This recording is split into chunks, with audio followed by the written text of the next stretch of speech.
Quero que você me diga com toda a sinceridade do mundo se o que foi colocado nessa foto aqui se procede. Olha o que está escrito. Dois grandes exemplos especial da mulher brasileira. Não vale rir. Mas diz para mim se procede o que foi escrito nessa publicação aqui. Mas, pior do que isso, pior do que fizeram aqui, colocaram essa imagem horrenda aqui e escreveram isso, dizendo que essas duas são exemplos de mulher brasileira, é o perfil de quem fez isso. Na fotinha, eu vou preservar o focinho do meliante. O nome é de ator, tá? Mas não é o ator, não.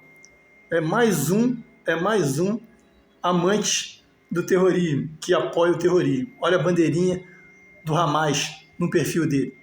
E não esquece de curtir, compartilhar e me seguir aqui no canal. 2026 é Flávio Bolsonaro.